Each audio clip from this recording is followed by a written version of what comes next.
We're going to begin with identifying solutions to systems, and we're only going to be working with linear equations with two variables. So let's look at number 1. Determine if the ordered pair is a solution to the system. So is this a solution to this system? So if it is a solution, it has to satisfy both equations. So let's go ahead and see if it satisfies the first equation and then the second. So in the first equation, we have 2, plugging in -3 for x, plugging in 5 for y. And we have -6 plus 30 equals 24, and 24 does equal 24. Now, it is the solution to equation 1, but it also has to satisfy equation 2. So -3 plus 5 times 5, does that equal 3? And you can already see that 22 is not equal to 3. So, therefore, the answer is no.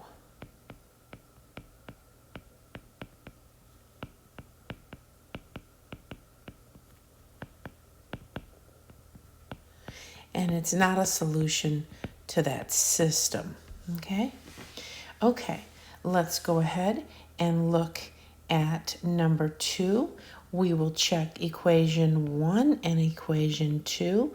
And equation 1, 5 times 0, plus 10 times a half. Is that equal to 5? And it does satisfy. This solution does satisfy equation number 1. So let's look at number 2.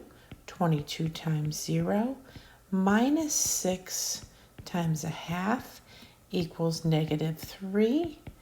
And sure enough, that solution satisfies both equations. So yes, 0, 1/2 is a solution to the system, or of the system. Okay, so let's take a look here at the different possibilities we might have for solutions, or in this case, no solutions. So we might have one unique solutions, and graphically, what would that look like? Graphically, that would look like intersecting lines with exactly one point of intersection. No solution, what would that look like? That would look like parallel lines, and of course, parallel lines do not intersect, and there is no solution. And in this case, we say we have an inconsistent system. And we also might have infinitely many solutions. And this is when the graph shows the same line, and that means all points on the line are in common, and we have infinitely many solutions. And let me just underline this one, all points in common. And in this case, we call this a dependent system. Okay, so let's go ahead and see, and we also have a name for this first case. When we have one solution, it's called a consistent system. Okay, so we have inconsistent, dependent, and consistent systems. So, in order to solve systems of linear equations in two variables, what we're going to have is this method. we could use substitution, or we could use addition. You might also call this, or have heard this called, the elimination method. So in substitution, we will isolate one variable and then substitute it into the other equation, and we will solve for that one variable. Then, of course, we can substitute back that value into the original equation and find the other value. For the elimination method, we will write them as ax plus by equals c, and then we will create opposite coefficients so that when we add them together, we will eliminate a variable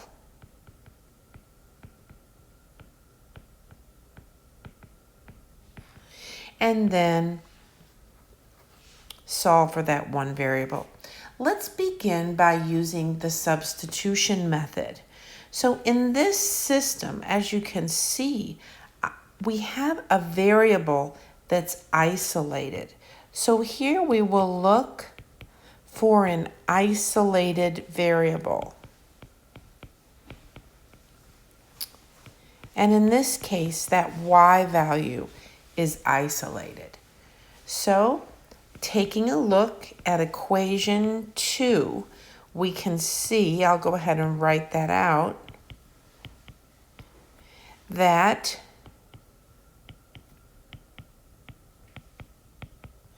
y is equal to 26 plus 5x. So now we will go back into equation 1, and everywhere there's a y, we're going to write 26 plus 5x. So equation 1 is 2x plus 3y equals 10. And we have 2x plus 3 times 26 plus 5x equals 10. And distributing that 3, we have 78 plus 15x equals 10. So we have 17x plus 78 equals 10. Let's keep going. So we have 17x equals a negative 68. And dividing both sides by 17, we get x is equal to negative 14. Okay, so now, negative 4. And so now we will substitute back into equation 2 with our x value. Let me just highlight that. And now we'll go to equation 2, and we have 5x minus y equals negative 26. And we have 5 times negative 4 minus y equals negative 26.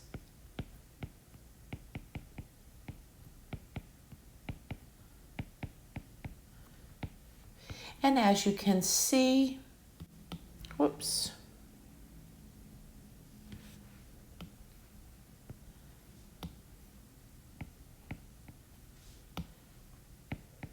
we will have y equal to 6. And what I wanted to do was show you this x value would be negative 4. Okay, so how do we write the solution of the system? It is going to be negative 4, 6.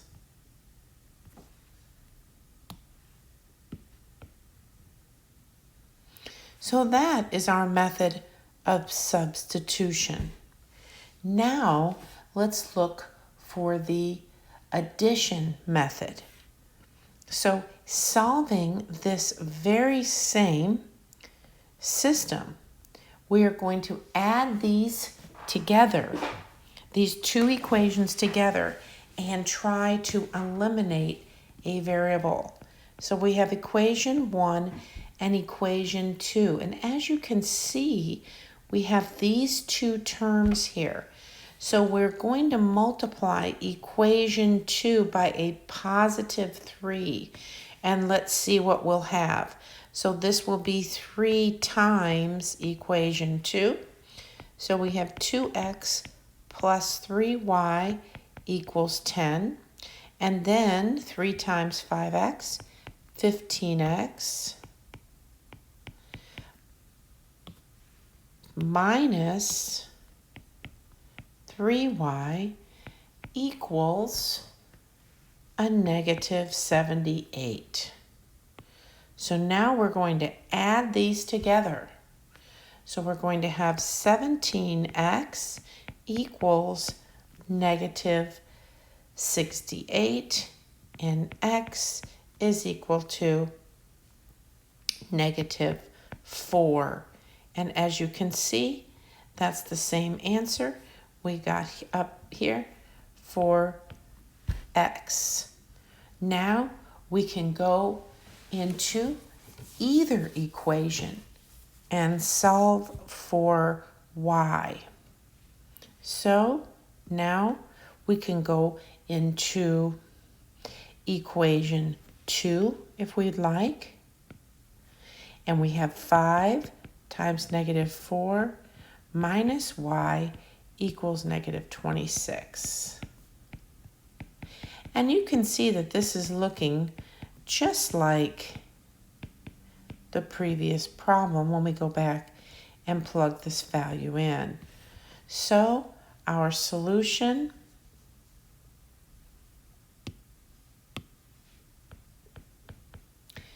to the system is negative 4, 6. Again. Okay, let's look at number 5. In number 5, we want to clear these fractions. Clear the decimals first. Okay, so how would we do that? We would multiply every term by 10 in the first equation and every term by 100 in the second equation. So let's come down to equation 1, and if we multiply by 10, we have 50x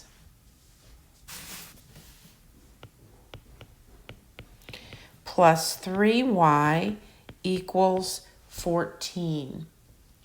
And then multiplying the second equation by 100, we have 20x minus 10y equals 28. And so now we could use either method, but I think it might be nice to try the addition method.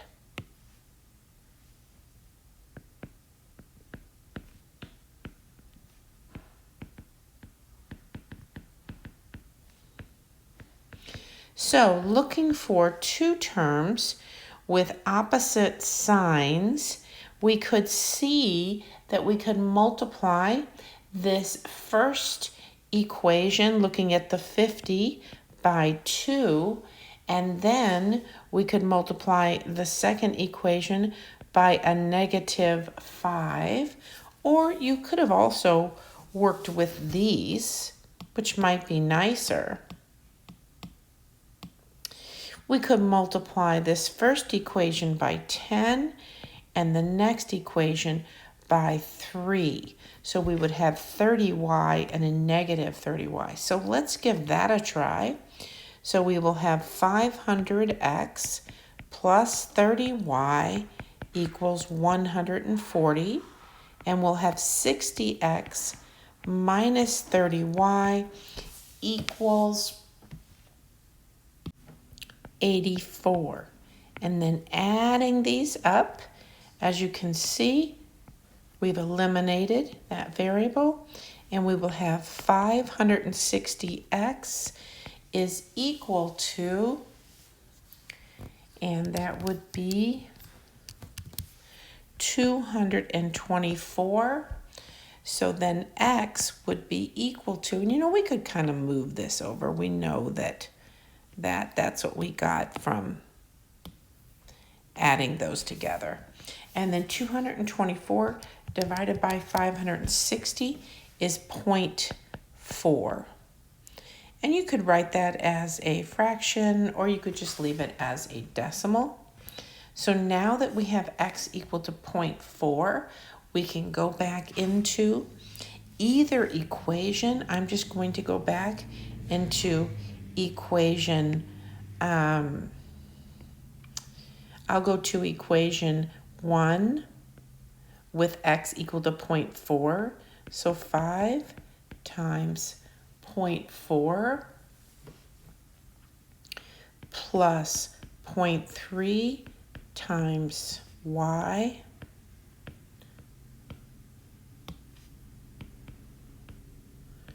equals 1.4. Or you could use the one with 50 in it. That's fine. So 5 times 0.4 is equal to 2 plus 0.3y equals 1.4. And of course, 1.4 minus 2 is a negative 0.6. And then, of course, divided by 0.3, we come up with y equal to negative 2. So our solution to the system is going to be 0.4 negative 2. Okay, looking at number 6, you can see these equations, the way they're lined up, you can see how they're written. But let's go ahead and use substitution here.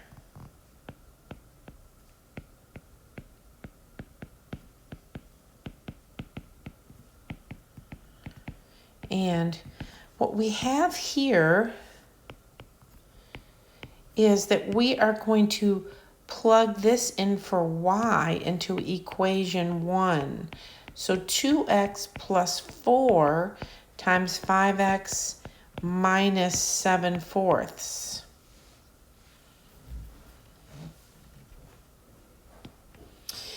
is equal to 4. So let's go ahead and distribute that 4. Whoops, that would be minus 7. And then we have 22x minus 7 equals 4. 22x equals 11. And of course, x is equal to 1/2. So now that we have x equal to 1/2, we are going to go into equation 2 with x equal to 1/2. So here we have 2 times 1/2 plus 4y equals 4. Or actually, why don't we go, I think I wrote that down, but then I used equation 1. Why don't we use equation 2 where we have y equals 5 times 1/2 minus 7/4. So y equals 5/2 minus 7/4, 10/4 minus 7/4. And we're going to get y equal to 3/4. So our solution is 1/2, 3/4. Okay, let's look at number 7. Let's first take care of distributing the 3 in equation 1 and distributing the 6 in equation 2. I think that's going to be the best way to begin. So we have 3x minus 3 plus 10 equals a negative y. And then we have 3x plus 7. And why don't we do a little switcheroo? 3x plus y equals -7. So in one step, I did that. I moved both of those terms. Okay, so that's equation 1. Now, let's go ahead and simplify equation 2. We have 6y minus 30 equals 4x minus, 28. Let's bring that 4x to the left side, plus 6y, and let's move that 30 over there. Maybe I'll do that, maybe look that a little bit nicer here, and bring that 7 over and that negative y over. Okay, so this is equation 2. Maybe I will square these off so that you can see them a little bit clearer. And now we can use any method we'd like. I think elimination method might be the best. Let's write those over to the right. So we have equation 1 and equation 2. So we have 3x plus y equals -7. -4x plus 6y equals 2. So we could go ahead and multiply equation 1 by a -6. So let's see what we're going to have.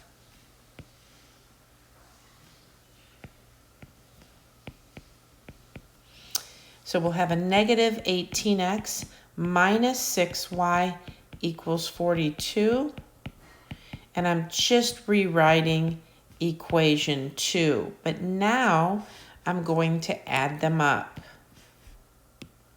And here we'll have -22x equals 44, and x is equal to -2. So now we just have to go back into one of those equations with x equal to -2. So we will go to equation, we could just use equation 1, the original. And we have 3 times -2 plus y equals -7. And of course, you can see that y is equal to -1. So therefore, the solution is -2, -1.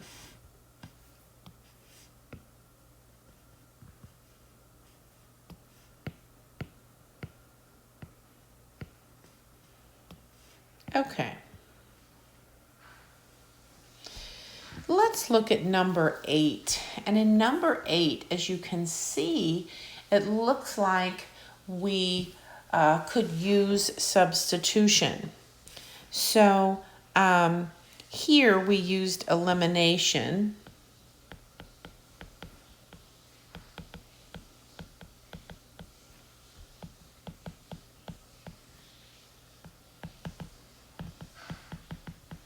After we simplified. Now, let's go ahead and use substitution.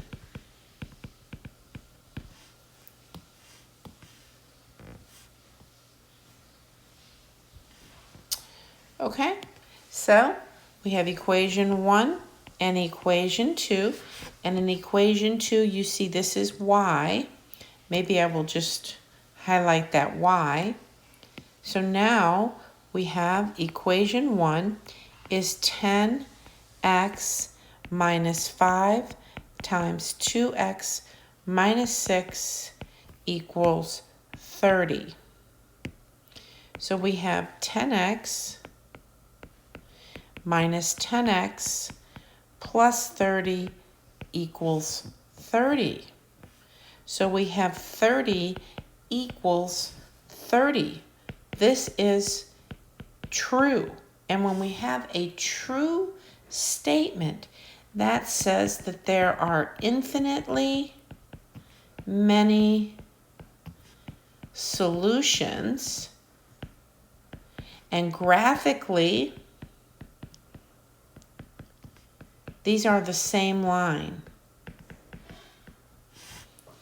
And so how do we write this solution? So what we will write this solution as x, the set of all x, y, 2x minus 6, such that x is a real number.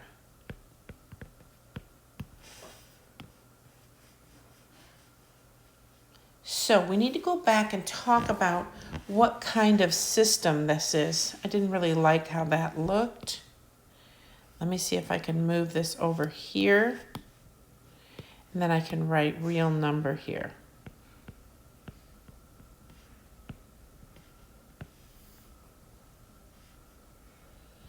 That looks better. Okay, so what kind of a system do we call this? We call this a dependent system.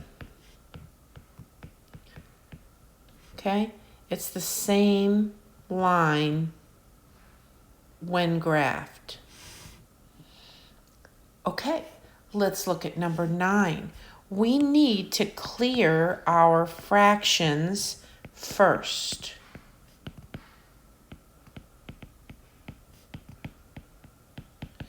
So what we're going to do, we have equation 1 and equation 2. So we're going to multiply equation 1 by 3 and equation 2 by 2. So we will have 3x plus 5y equals 1. And then we will have 3x plus 5y equals 4. So now we're going to solve this system. So what we want to do is multiply every term by -1, so we could eliminate a variable. So we have a negative 3x. Whoops, that would be a negative 5y. Equals negative 4. So taking a look at this,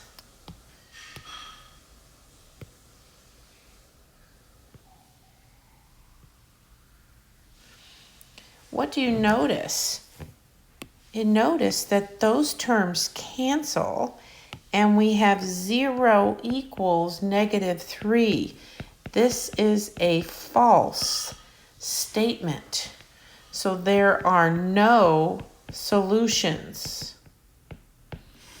So we call this an inconsistent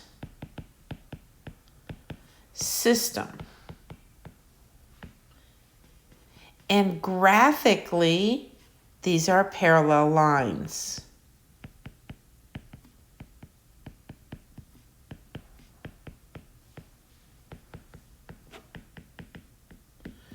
There's no solutions. Okay, let's take a look at number 10. And in number 10, we have a problem where David borrowed a total of $10,000 to pay for his final year of graduate school. And he borrowed part of the money through his school with a loan that charged 5% simple interest per year, and then he borrowed the remaining money from his aunt that charged a rate of 1.4% simple interest. So at the end of the year, he paid $428 in interest, and they would like to know how much did he borrow from each source. So let's go ahead and define some variables. Let's let x be the amount borrowed from, it could be either, let's just go ahead and use the first one, Perkins, and let's let Y be the amount borrowed from his aunt. And we will be using interest equals principal times rate times time. This is our simple interest formula.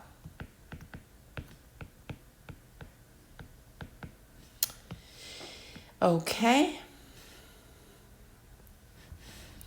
So now let's go ahead, and this says at the end of the year, as you can see here, at the end of the year. So this would be using t equal to 1. So let's go ahead and use the amount he borrowed total. So we know that x plus y equals $10,000. That's the amount that he borrowed. And now let's use these same variables with interest. So 5% interest from Perkins, and maybe we don't have to go that far over. And then 1.4% interest, and the total interest was $428. Okay, so here is our system. So what are we going to do with this system? Well, the first thing we want to do is we want to go ahead and decide if we're going to use the addition method or if we're going to use the substitution method. So I personally think the substitution method would be better. So if we let y equal 10,000 and then use the substitution method, it might be a little bit easier. So now let's go ahead and go to equation 2.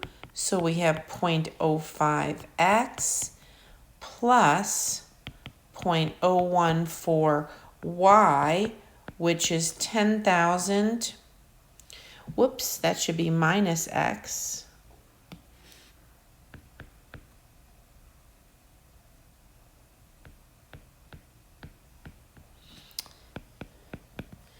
Equals 10,000. Whoops. Equals 428. So we solved for y from equation 1, and we plugged y into equation 2. And now let's just do a little bit of algebra. So here we would have 140 minus 014x equals 428. Let's combine these two like terms first. And we have 0.036. And then we have these two. So we have 428 minus 140, and we have 288.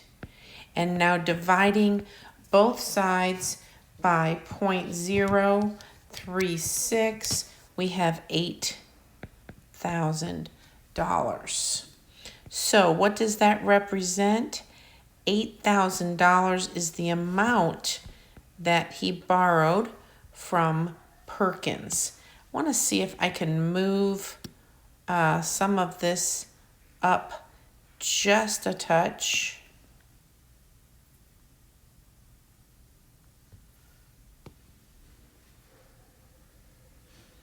Okay. And I'm just going to go ahead and write t equal to 1.